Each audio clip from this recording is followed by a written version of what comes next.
देश में इस बार पोस्टल बैलेट पर पॉलिटिक्स पीक पर है। कांग्रेस एक एक पोस्टल वोट का हिसाब मांग रही। अब सवाल यह है कि इस चुनाव में अचानक से पोस्टल बैलेट की इतनी अहमियत क्यों बढ़ गई है, क्यों कांग्रेस इसे लेकर इतनी एक्टिव है। इन सभी सवालों का जवाब इस रिपोर्ट में जानिए।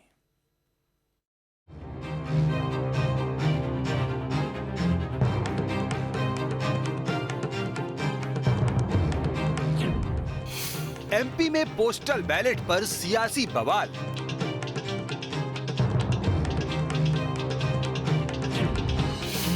विपक्ष उठा रहा मतपत्रों की संख्या पर सवाल।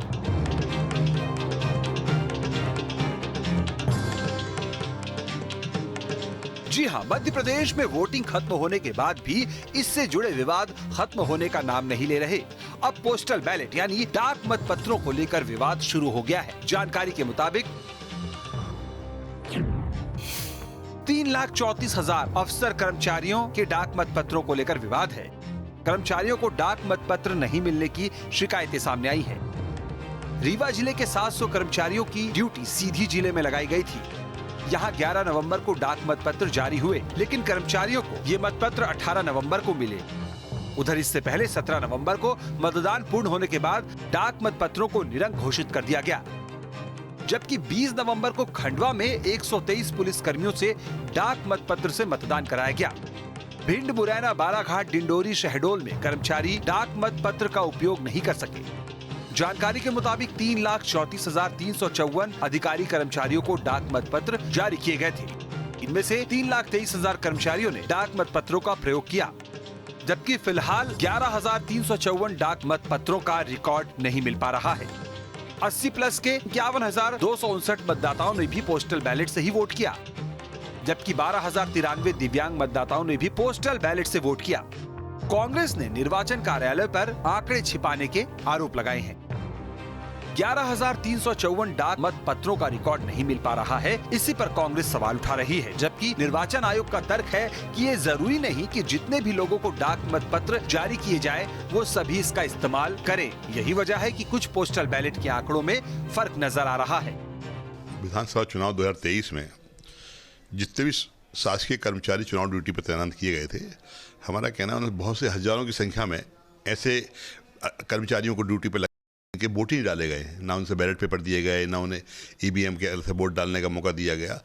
ये सिर्फ इसलिए भारतीय जनता पार्टी की सरकार को एहसास था कि शासकीय कर्मचारी उनसे नाराज हैं।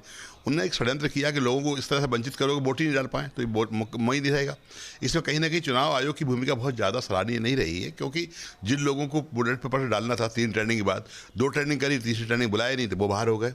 कुछ लोगों को रातों रात ड्यूटी पर लिया गया कि 17 तारीख को वोट डालना है, 16 तारीख को आप चुनाव ड्यूटी पर जाइए, ना उन्होंने बैलेट पेपर दिए, ना उनको मौका ईवीएम से मिला। इस सबसे ऐसा लगता है कहीं ना कहीं थोड़ी समझी योजना के तहत इस तरह षड्यंत्र किए गए हैं। देखिए, कांग्रेस पार्टी हार की आशंका से बुरी तरह से ग्रसित है। कभी ऑपरेशन लोटस की बात करते हैं, कभी कर्मचारियों की लिस्ट बनवाते हैं, कभी धमकाते हैं, कभी मशीनरी पर आरोप लगाते हैं। ये लक्षण बताते हैं कि कांग्रेस बुरी तरह से हार रही है। और कभी कह रहे हैं वोट डलवाए, कभी नहीं डलवाए, कभी कहते हैं कर्मचारी हमारे फेवर में है, और सारे आरोप कर्मचारी अधिकारियों पर लगाते हैं, चाहे वो निर्वाचन आयोग के बहाने हों, चाहे वो पक्षपातपूर्ण रवैये के को लेकर हों, या दूसरे प्रकार के हों। मुझे लगता है कि कांग्रेस थोड़ा सा विचार करे। लोकतंत्र में जनादेश जनता ने दे दिया है और 3 नवंबर को परिणाम आ जाएगा। आप हार को स्वीकार कर लो, अच्छा होगा। बहरहाल आगे बढ़ने से पहले आपको डाक मतपत्रों का गणित भी बताते हैं। जानकारी के मुताबिक 2,58,504 कर्मचारी चुनाव ड्यूटी पर हैं। इनमें 25,850 कर्मचारी रिजर्व ड्यूटी पर हैं। चुनाव के लिए 50,000 सुरक्षा कर्मियों की ड्यूटी है। इस तरह कुल 3,34,354 कर्मचारी ड्यूटी पर हैं और इतने ही डाक मतपत्र बनते हैं। अब सवाल उठता है कि अमूमन चुनावों में पोस्टल बैलेट को उतनी तवज्जो नहीं दी जाती थी, लेकिन इस बार इस पर इतना ज्यादा फोकस क्यों है? तो 2018 में 18 सीटों पर हार जीत का अंतर 2,000 से कम वोटों का था। कुछ सीटों पर तो चुनाव ड्यूटी में लगे कर्मचारियों के मत हार जीत के अंतर से भी ज्यादा थे। 2018 में 10 सीटों पर हार जीत का अंतर 1,000 से कम वोटों का था। ग्वालियर दक्षिण से तो कांग्रेस के प्रवीण पाठक महज 121 वोटों से ही जीत पाए थे। इस बार कई सीटें ऐसी है जहां पोस्टल बैलेट वाले वोटरों की संख्या 5000 से भी ज्यादा है। कांग्रेस क्या कह रही है ये विषय नहीं है। विषय ये है कि क्या कर्मचारियों ने पोस्टल बैलेट का उपयोग कर लिया। अभी तक वो डाटा सामने नहीं आया है, जिलेवार वो संख्या नहीं आई है कि कितने पोस्टल बैलेट कर्मचारियों के डले हैं। तो जो कांग्रेस का आरोप है वो इसी बात पर आधारित है। यदि कोई शंका है तो चुनाव आयोग उसको मुझे लगता है स्पष्ट करना चाहिए कि जिले में कितने वोट डले, क्योंकि ओपीएस कांग्रेस के लिए बड़ा मुद्दा है, इसलिए वो कर्मचारियों की बात कर रही है।